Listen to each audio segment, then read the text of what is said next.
Why don't we all come on back in? We have about 9 minutes until Meg is ready for us, and we want to all be ready for her. So I'll just prime us with this. Ideas and questions carry a lot of energy with them. Simple ideas like peanut butter jars having a top on both sides, so when you're halfway through, you can turn it over. They carry energy with them. A cell phone with a ring that sounds like this. So when you're in a meeting, you can say, "Excuse me, I've got to go get some water." Simple stuff like, let's board airplanes talking, no talking. Like, wouldn't that make sense? You want to talk? We have the back of the plane reserved for you. You don't want to talk? You're sitting in these seats. Little ideas, horns in cars. Shouldn't there be 3? One that says, get out of my way. One that says, hey, I see you, I know you. And one that makes animals actually respond and move. Simple little things. Ideas and questions have energy. So we're going to be speaking in just a moment with Meg Whitman, and we're going to be asking her questions. She really wants us, the audience, to come ask her questions. And so I'll ask you now in this next little bit, start thinking in your mind, what question would I ask? What do I want to ask? What do I want to know? You don't have to have the most smart, professional question. You can say things like, do you own a pair of high tops? I don't know why you would say that, but you could. I just am giving you permission. You can ask questions like that. I want to introduce right now Lynn McDermott. She is the mother of this conference. She is the reason why you are all here and why we have this community together. And we were speaking earlier, and she's she's lovely. And she's like got calm energy, and I'm like, woo! And she's just like, I'm here. That's all I have to do because I'm a badass. That's kind of what it is. And we were talking a little bit earlier, and I said, tell me what's like interesting and what do I need to say about you and what's interesting? And she said, and I love this, she said, tell him I'm 66 years old and I'm excited about finding complex issues. I'm just excited about a challenge. And I think that's important because we hear a lot of young people get up on stage and tell us what they've done at their youthful energy. And it's really nice to also see seasoned energy, right? And that we never stop that process of learning. So I would turn it over to you just to tell us a little bit. And one process. When you have a question, and I would love a few people to be sort of like the pioneers and jump up and line up right here, because when Lynn is finished asking a few questions of Meg, we want to start the feed. So if you have a question to ask, and you all have a question to ask, right? You're going to come around here because we're not a part of a carefully muted experience. We're all in this together. This is a conversation. You can jump up, come around, wait right here. I'll help you up on stage, and then you're going to ask your question. That's Meg right there. Kind of looks, no, right there. And then you'll ask your question, and you'll sort of stand back here. We'll get the answer, and then you can exit while the next person comes on. Does that make sense? It's messy, and it's like a really high step up. Is everyone cool? I'll hold your hand. Everyone good? And with that, the mother of this beautiful day.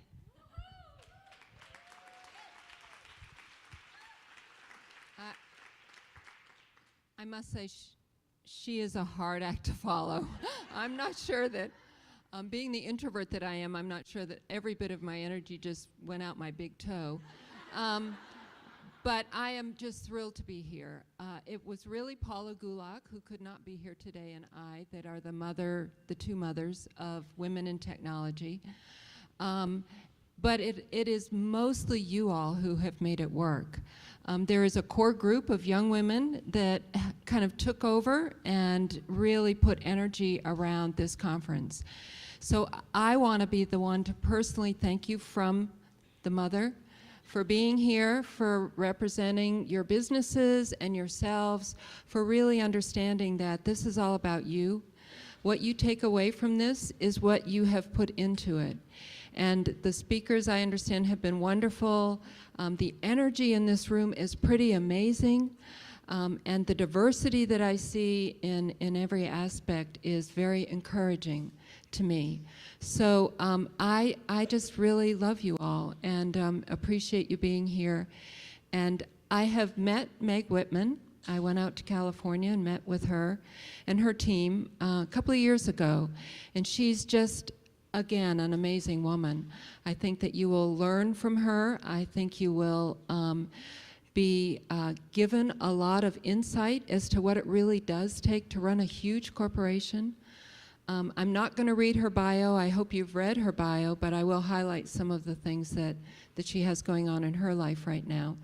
So I do encourage you to think about questions that matter to you, that will make this experience a learning experience for you, so that you can take away just one little tidbit of information that might make your day a whole lot easier come Monday morning.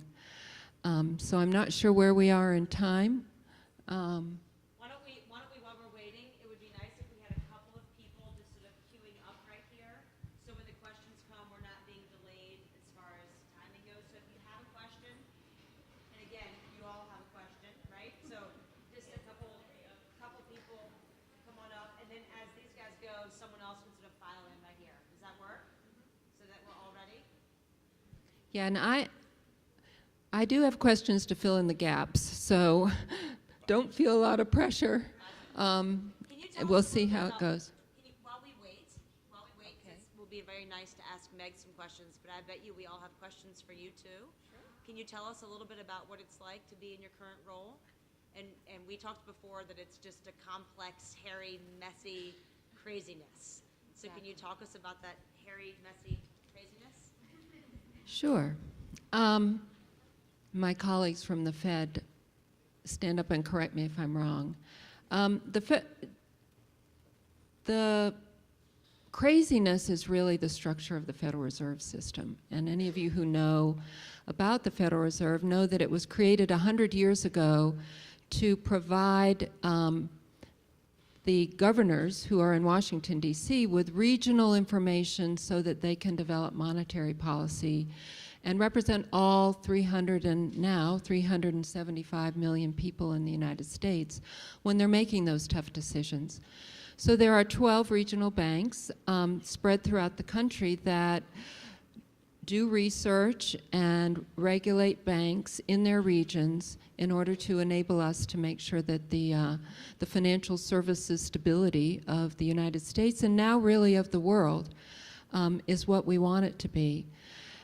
For those of us in IT, and I know many of you are IT people, that makes developing, delivering, and maintaining technology a real challenge. Because each of those 12 banks does it their way. And each of those 12 banks has developed their technology infrastructure independent of one another.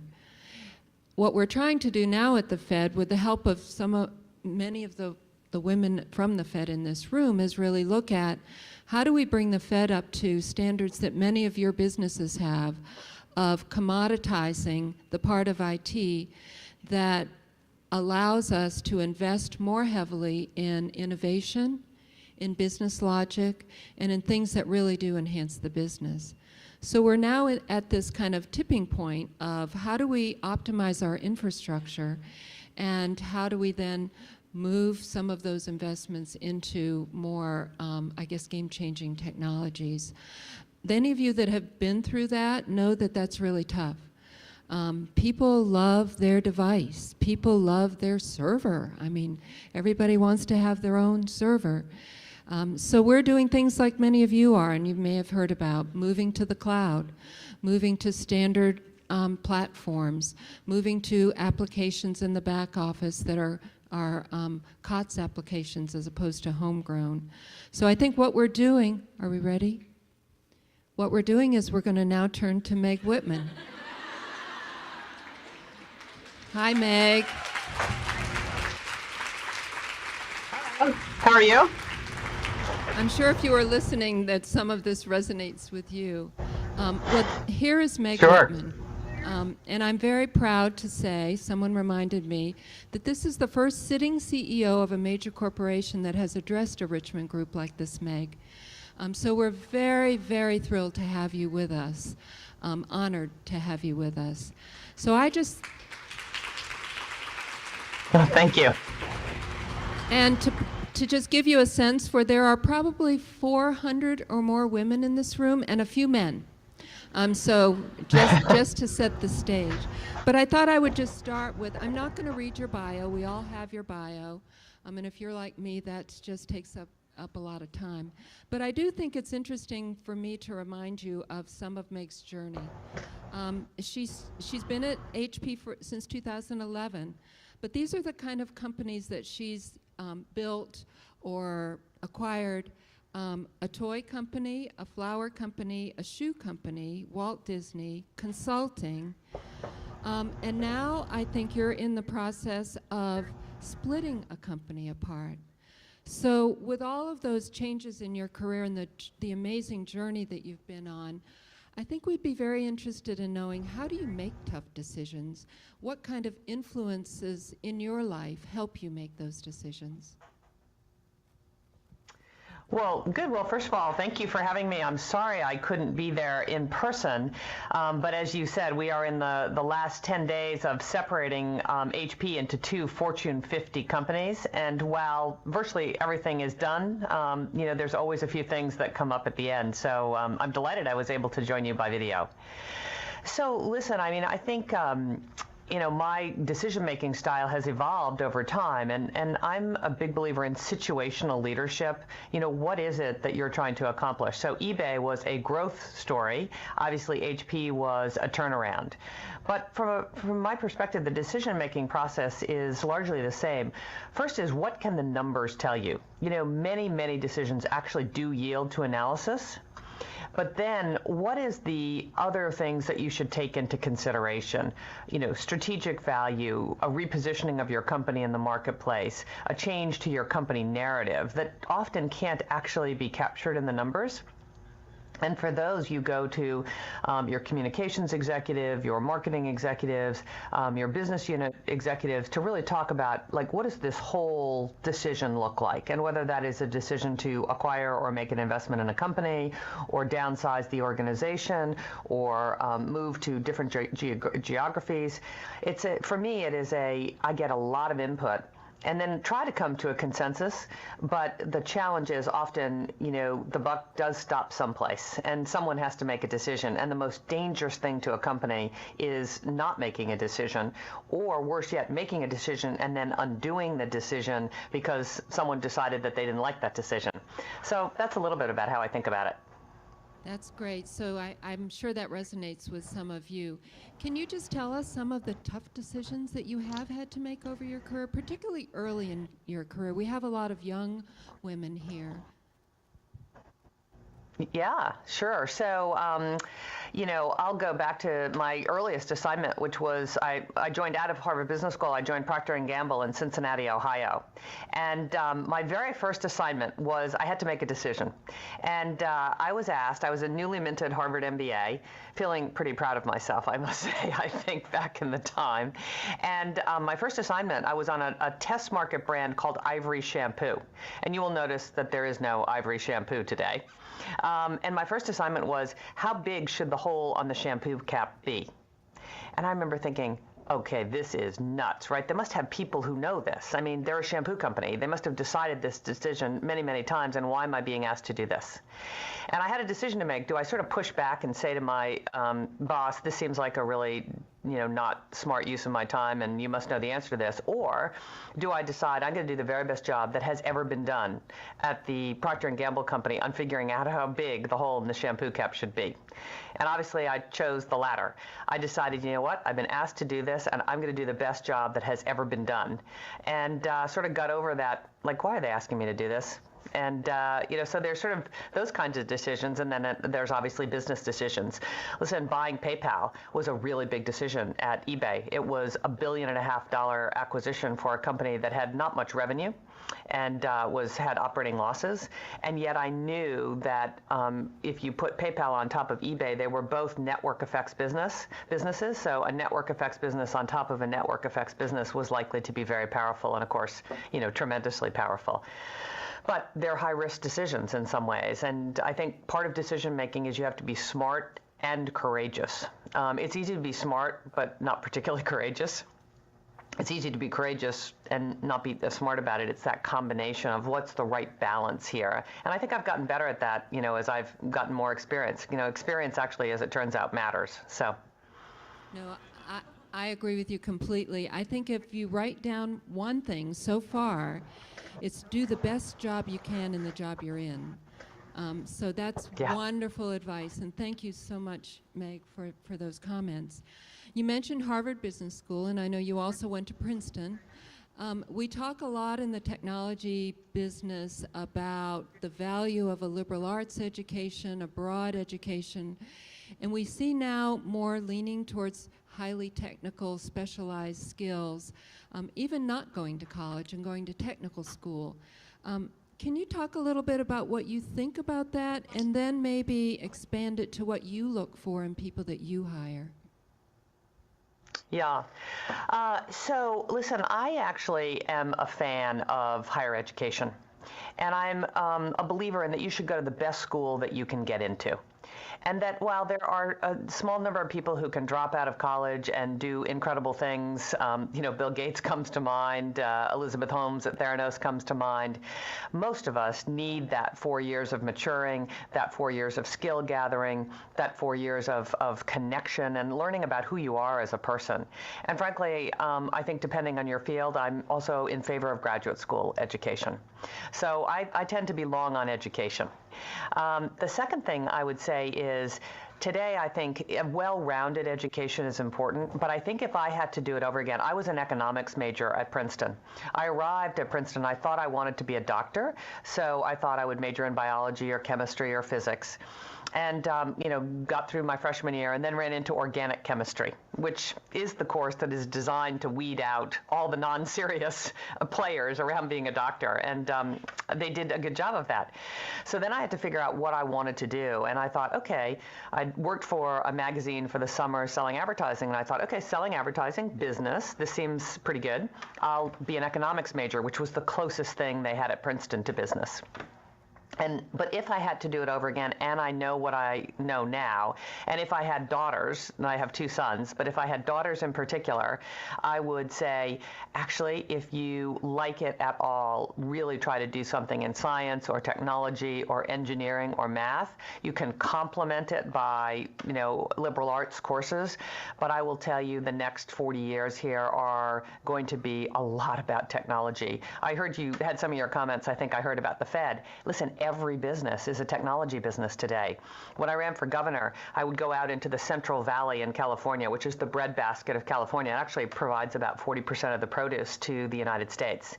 Technology has overtaken agriculture. I mean, it's you get in these big tractors, it's like being in a network operations center. The Internet of Things, the way they have figured out exactly how much water to deliver every plant, depending on how the shade and the sun moves across the field. These are technology businesses. And so even if you think you want to be in fashion or movies, having a really good science, technology, engineering, or math background, I think is going to be indispensable. And again, if I had it to do over again, that's what I'd actually do. So it's interesting you say that. I was just talking to the CIO of a major stone company here locally who was telling me that their business, gravel, stone, pavers, has turned into a technology business, all about data and information. Yeah. So you're spot on. Now, what about hiring people, Meg? How do you look to hire?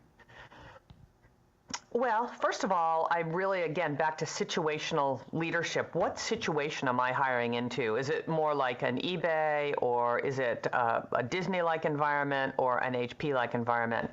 And I'll just give you a few examples. So turnarounds, which is what we've been embarked on in the last 4 years at HP, turnarounds are not for everybody. You have to have a certain resilience, a certain ability to fight through some of the really tough stuff.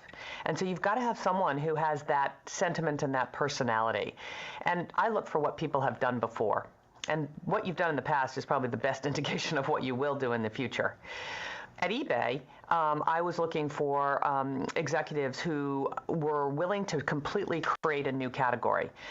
eBay, when we started, there was no land-based analog for eBay. You couldn't go to a store and have a world marketplace in front of you. And so I was looking for people who could actually see the future in a way and help define the future. And you might think, okay, well, that's product people or maybe marketing people. I'll tell you about the lawyer I hired. Because when you are breaking new snow, you're creating whole new categories. You can imagine that when you're disrupting the status quo, what happens is the people who have businesses they want to protect come out of the woodwork to try to stop you legally, government relations wise. You see this happening with Uber today, right? You've got governments trying to stop the growth of Uber because there's an existing taxi industry that feels very, very threatened. And so I hired a lawyer who actually had created new law and had done things that never existed before in the field of law and government relations.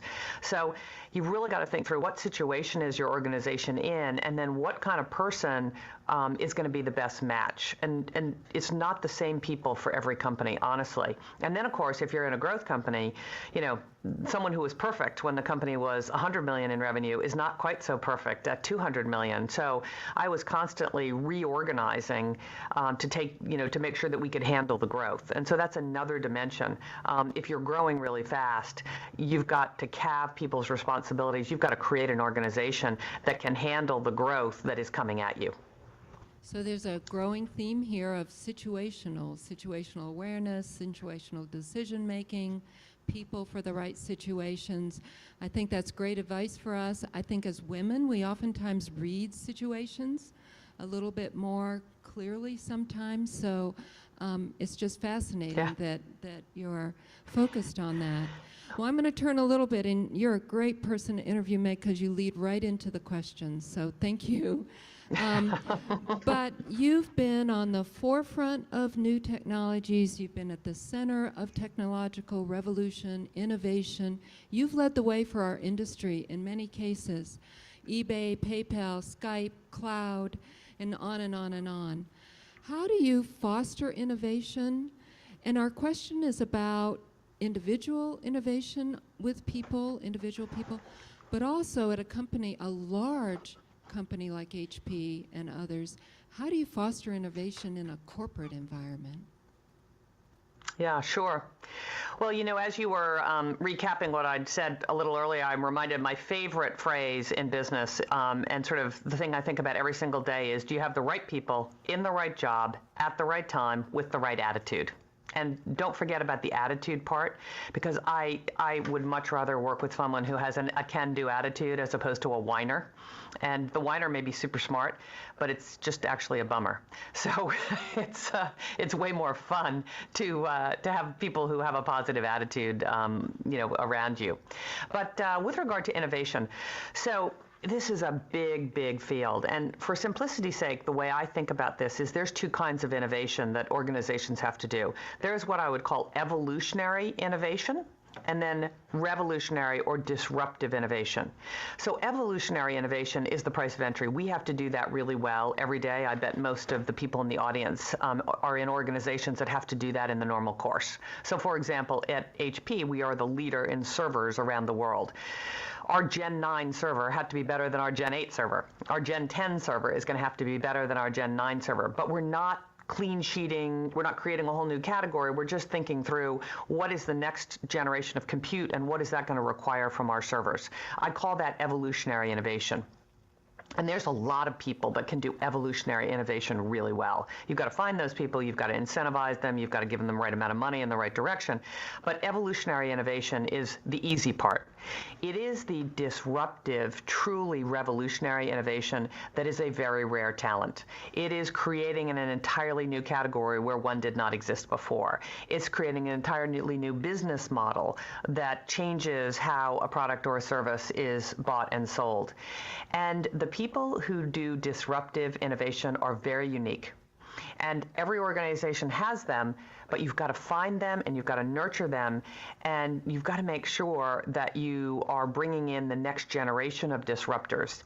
And it's hard to identify disruptors until they've done it. And the best disruptors, as you all know, are entrepreneurs. Okay, so just think about it, whether it's Jeff Bezos or Pierre Omidyar at eBay or Larry Page and Sergey Brin or any, when you see real disruptors, I think they are entrepreneurs, Steve Jobs, right? So how do you have entrepreneurial people in your organization without making them miserable? And that's the key. And I would also argue that sometimes the biggest companies have to acquire that entrepreneurial innovation. I mean, eBay didn't invent PayPal, we acquired PayPal. eBay didn't invent Skype, we acquired Skype. Look at so many of the acquisitions that Cisco has done, they're acquisitions.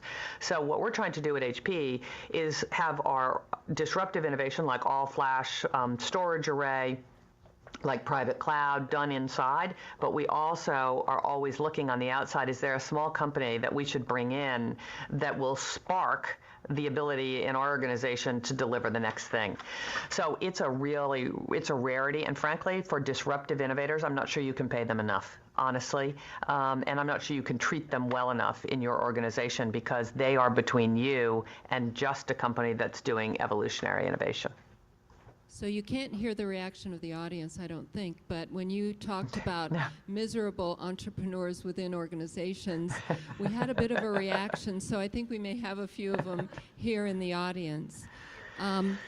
You've mentioned change, and for heaven's sake, HP is going through probably one of the most significant changes in our industry. What kind of change management practices, techniques, how do you make sure that change is happening within your organization in a way that's productive as much as possible? So I think this is one of the toughest challenges. Culture change in particular, I can tell you I don't actually think I've got this cracked. So, we're sort of constantly trying to figure out how to do this better. I'll just give you a couple of things that have worked at HP. So first of all, communication. You cannot communicate enough. You know what it reminds me of? It reminds me of being on the stump when I ran for governor of California. I say the same thing like 9 times a day. And you get super sick of it. And what you realize is that almost every audience is hearing it for the first time. And so that communication is important. And then how you communicate. When I was growing up in business, I think most of us are pretty left brain individuals. We may not be genetically left brain, but we have learned to be left brain because that's so important in business. And so we communicate through facts and through figures and through data. When you are trying to move huge organizations, it's not about the data. It's not about the facts. It is about the stories that you tell. And, just to come back to the governor's race, I knew more about water policy, education policy, port policy, transportation policy. I was like the biggest policy wonk. I knew everything. I knew everything about the budget. I knew more about the budget than the governor knew about the budget. And you know what? Didn't actually matter. What mattered was the stories that you told to illustrate your points. And so when I came to HP, I said, I've got to move an organization of 300,000 people. We have to tell the stories. Obviously, in my staff meetings, we're looking at the facts and the figures, but the creation of cultural change is the stories.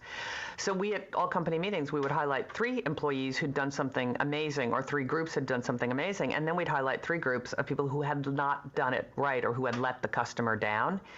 And that in and of itself was actually a huge movement around the company. And then I think you've got to ask the company to do a couple of things. So if sense of urgency is a problem at your company, then lay out something that addresses that particular issue. And at HP, we called it run to the fire. I actually think today almost 250,000 people at HP can tell you about run to the fire and tell you what it means. So those are the kinds of things we do. I honestly do not have an easy answer here, but what I will tell you, it is repetition until you are blue in the face. And you just think, how could anyone not have heard this and not internalized it? But it's a bit like parenting. You just got to keep laying the pipe, even if your teenager is unruly. So another thing that I hope you all wrote. So we have a few questions from the audience. I don't want to monopolize your time. Yeah. And here we go. Okay. Hi, Meg. Thank you so much for being with us today. My name's Emily Rouse. I'm representing Capital One's Women in Tech program.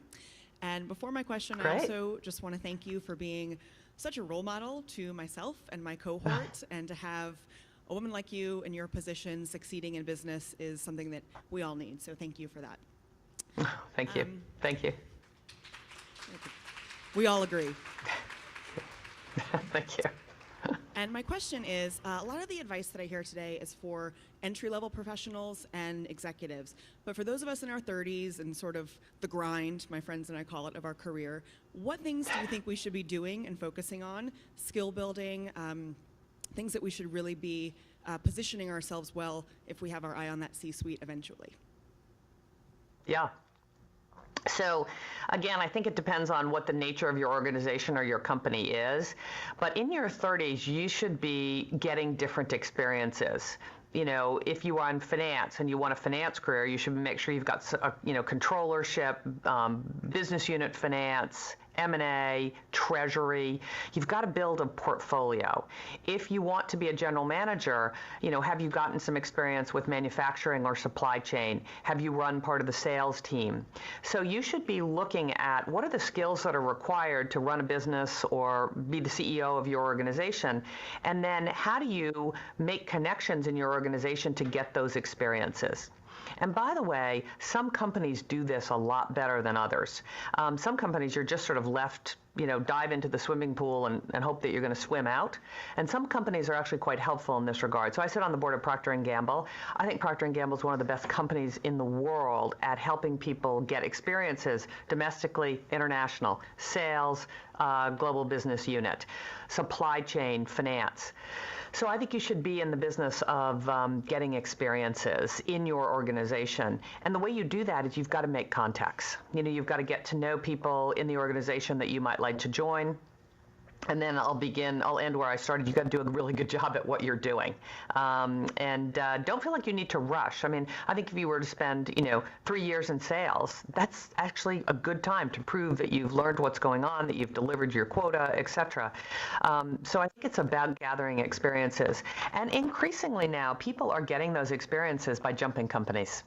And this is, I ended up jumping companies because I was married to a neurosurgeon. I still am married to a neurosurgeon, and we kept trading off our careers. I like to say, no sooner would one of us get traction than the other one would get a better job and we'd move.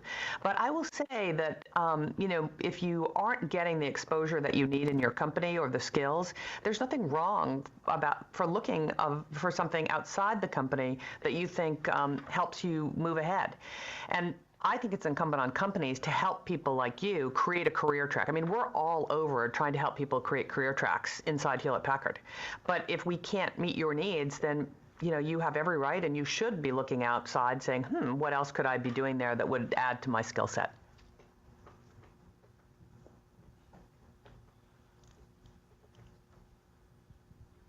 Hi, Meg. Thanks again for being here today. Hi.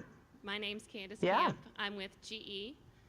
And I've heard a lot of talk this week about innovation and change, and I feel the best teams to be able to implement change and disruption are the ones that are inspired and energized. So I was wondering what you do personally to rejuvenate and to help your teams to be inspired and full of energy. Yeah. Well, I'd say first is back to this notion of attitude. There are just people who are glass half full, and there are people who are glass half empty. And I'm telling you, if you're going to motivate an organization or a team, being optimistic is super important.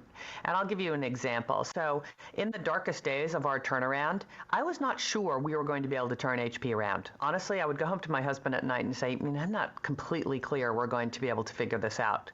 But when I walked in the next morning, everyone knew that I believed in this turnaround. And so your attitude, your body language is incredibly important. The next thing that is really inspiring is winning. So winning in the marketplace, winning deals, winning whatever your metric is for your organization, define winning, and then even if you're in a turnaround, how do you start to roll the ball around? What are some early wins that could actually incentivize and give your organization confidence? Now, if you're in a business that's up and to the right, like eBay was, you're winning every day. But if you're in a GE, there are businesses, there are things that you're winning and you're losing. And so make sure you're focused your team on what is winning, what's the definition of winning, and then making sure you're putting some wins up on the board, even in the toughest times. And then the last thing I would say is you got to have some fun. Okay, we spend a lot of time with the people that we work with, and if you are not enjoying the people you're working with, if you don't have some fun, if you can't laugh at yourself, if you don't think some things are actually, if you don't sort of spot the humor in things and celebrate that, I think you'll miss an opportunity. So the good news is, we have some fun here. I mean, there are days that you are wanting to pull your hair out, honestly, but there are days when it's actually a great deal of fun, and you see the humor in things, and so I think that, having a sense of humor is an inspiration to the people that you work with. Great, thank you. Yeah. Hi, Meg. My name is Brianna. I just recently graduated in May, and I've started starting my first full-time position at Capital One. I was just wondering if you had any advice for yourself. I know you mentioned pursuing a technology degree. Just any advice you'd give to yourself as a new hire, fresh out of college? Yeah. Well, I probably talked a little bit about what I think is the most important thing. Whatever you are assigned to do in your first job, do it really well. And it may not be the most interesting thing. You may think, gosh, this is like really boring or something, but you just have to deliver the goods. And you just have to make up your mind that whatever it is you've been asked to do, you're going to do a really good job. And that's going to set your reputation at your company that can live for a career. The other thing is, I would make sure that you get to know your coworkers, understand what the company's strategy is. I remember probably 5 years into my career, I was at Bain & Company, and someone said to me, do you know what the revenue of Bain & Company is? And actually, believe it or not, I didn't. And I talked to a lot of young executives at companies. I mean, do you know what the revenue of Capital One is? Do you know what the market cap of Capital One is? Do you know exactly the strategy of Capital One? And all that, I would just encourage you to read online. And a lot of people, they sort of get in their silo, and they can't tell you the first thing about the direction that their company is going in. And maybe that's the job of senior leaders. I think it's also the job of executives. Like, what is my business's strategy? What's the economics of the business? How do we make money in the business? What's our consumer value proposition? And that is not those questions are not too sophisticated for early career hires. You should know the answers to those questions, because then you have a perspective that allows you to bring a little bit broader view to perhaps a relatively narrow task that you're being asked to do. And if you're in sales, there is no substitute for getting out on the road and meeting customers. Because when you're in front of customers, your competitor is not. And so just airtime in front of customers is actually pretty helpful. So those would be a couple of things that come to mind for early career folks in the audience. Thank you. So I think we'll have one more question, and then let you get back to your busy day. Okay. Hi, Meg. My name is Juanica Dildy with Altria Client Services, and I have two questions. The first one is, I know that you've had a lot of good experiences throughout your career, so what would you say is the experience that taught you the most? And secondly, what was your favorite experience about working with a shoe company? So this will sound incredibly trite, but it's true. You actually learn more from times where things didn't work out like you had hoped. So I was at FTD. It was my first CEO job. It was a private equity LBO of Florist Trans World Delivery. And I just didn't deliver the financial results. I misread the situation. It was, taking a member-owned association to a for-profit company. And I learned so much by not doing well at that job. I mean, I learned things at FTD that I still think about today. One of which is you have to manage the financials. Financials do not manage themselves. You can do all the right things, and the financial result will not be what you think it should be. So I think you learn a lot from times that didn't, turn out that well. Now, my advice is, I don't think you can do that too many times, right? It's sort of not, the idea is not to keep failing and keep learning. But when things don't work out, I think there's a lot to be learned there. And the second part of your question was? Shoe company. Oh, What was it like working for a shoe company? So I worked for Stride Right, which is the makers of, Keds, Sperry topsiders, and Stride Right children's shoes. And I was a young mom at the time. And so I thought this was the greatest thing ever. Those cute little baby shoes, adorable. Loved it. And, we had to actually reboot that business because, when I was a little girl, we wore, those white shoes with hard wooden soles because everyone thought that was good for your feet. Well, obviously, things have changed dramatically, and, all the kids wear little sneakers today. So we had to navigate through a big transition in consumer behavior and consumer wants and needs. And it was also a fashion business. And the thing that I learned there, which has stood me in good stead running an engineering company, is fashion designers are creatives. And actually, creatives do better with a little bit of a sandbox. The objective, I learned, is not to take a group of shoe designers and put them in a room and say, hey, come up with cool stuff. You've got to say, hey, here's how the market segments, here's the price points we need to hit, here's some of the trends we're seeing in the marketplace. Take that information and design something great. That is a little counterintuitive because a lot of creatives say, just, I'll go figure it out. Don't tell me anything. I know what I'm doing. And usually that does not work out. You know who is another group of creatives? Engineers. The best engineers are actually incredibly creative. And one great engineer is worth 100 average engineers. But again, there has to be a structure that's put around to basically say, here's what we're trying to accomplish. Here's the trends in the marketplace. Here's the price points we need to hit. Here's some milestones that we need to hit. So a little bit of structure. And the key is, how do you get exactly the right structure without squishing the entrepreneurs, as I said before. But that's what I learned. I learned that, creatives are creatives no matter what the industry, and that engineers can be absolutely as creative as, artists and fashion designers, and that there's a really unique way of managing such an important value creator for your organization. Because at Stride Right, it was all about the products. If you had the wrong shoes, you were dead. At HP, if you have the wrong gear, you're dead. And so the folks that have the product in their hands, I think are, really incredibly valuable, and you need to learn how to help manage them.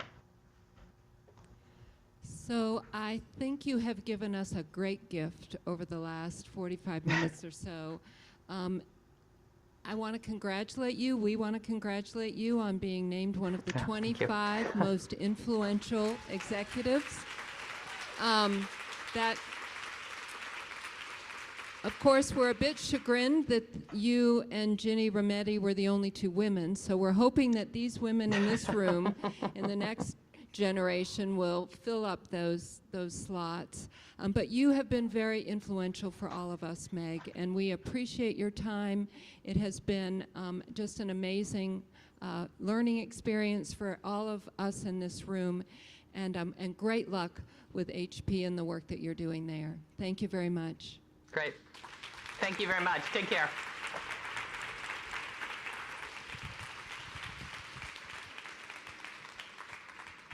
And thank you, Lynn. It's getting really close to the end. It's kind of like when you're in the airport in Milwaukee and you go through and you're at the security and they ask you to take off all of your clothes, so you're standing there with your, it's embarrassing a little bit, and you're carrying it all the way through, and then there's a sign at the other end that says, recombobulation area. That's the place where we are right now. And I would say this, I have a girl crush on her. Wow, that was gold. She was just dropping gold everywhere. So I hope you took a lot of notes. That's the first thing. And then the second thing is this, in our effort to become as great as we are, right? And to let all of our creative spirit out of the bounds of our body and be and do wonderful things and impact society, I think it's also important to remind us that we can't miss the good stuff. And by the good stuff, I mean that massage you get at the airport when you refuse to go through the security. Do you know what I'm talking about? And they're like, we're gonna be touching it. Yes, I know. Go ahead. By good stuff, I mean a really good hug. Not the A-frame one, not the shoulder in the Adam's apple one, or the rapid pat, pat, pat, but the one where you just kind of hang on, and you do a little sway, and you think something nice about the person you're hugging, and then you make that little, like a little bear growl. And then give it a squeeze right at the end. Like, I know it's been too long and it's awkward, but it's good. And by the good stuff, I mean, like when you're in a cab and you're tired, but you talk to your cab driver anyway, and you say something like, I said yesterday in New York, or however long ago, it wasn't yesterday, a long time ago, but yesteryear, tell me something new. And the guy turned around and goes, how come you never see a baby pigeon?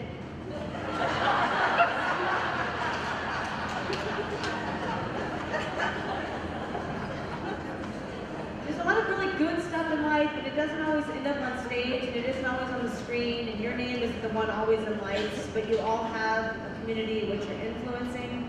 And I want to echo something that Meg said, which is optimism. Optimism. Life is hard. If we went around this room and we had everyone really be honest about where you are, we'd all probably say, I'm in this place. I'm thinking about this, or I'm dealing with this. And all of our thises would be pretty heavy. And I'll just say that there's actually something that balances all that out. There is a balance on the other side, and to wake up and look at that balance and just be excited about that and have that chest forward, chin up, eyes alive, smile, and greet each day like that. This is a really big deal that you took the time out of your life to come connect with the people in this room. Leave today with a couple business cards and then follow up on them. Not because it's going to change your business, but because you have a good connection. You were in the same spot on this crazy day in October, if it is still October. I have no idea. I think it is. Halloween hasn't happened, yes. But like, just follow up on them and have this day be more than just a moment. Have this day be more than just corporate entertainment, right? Have this day be something that kind of catapults you to some new spot. And not new because it's going to change the world, but new because it's just a new experience and that feeds a little life into you. And so with that, I'll just say thank you and a big, huge bear hug to all your struggles and to you. And now we gotta just go out in the world and be optimistic and bold. So enjoy your day.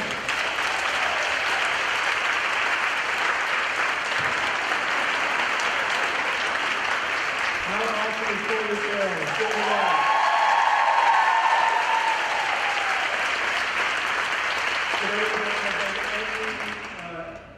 Could not have been anywhere near as great as it was without her. So one more time, Courtney Sarah.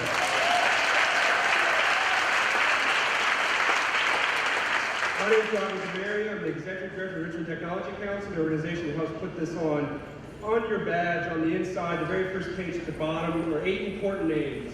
That's the steering committee for WomenETC. If you know them, be sure to thank them. If you don't know them, we'll point them out. This takes hours and hours and hours of their time to put this on, so a big shout out to them. Also to the team at the council, Tracy and Margaret, and myself. There's just 3 of us. Margaret started 6 weeks ago. So when you think about all, big round of applause to that team. I want to go out and make sure to thank both Tracy and Margaret for all their hard work. It's been a long 2 days for us, but this was exciting. We were happy to be here. And this is what gets us up every day, and I can't wait to start again Monday morning. And with that, have a great weekend, and thanks for coming.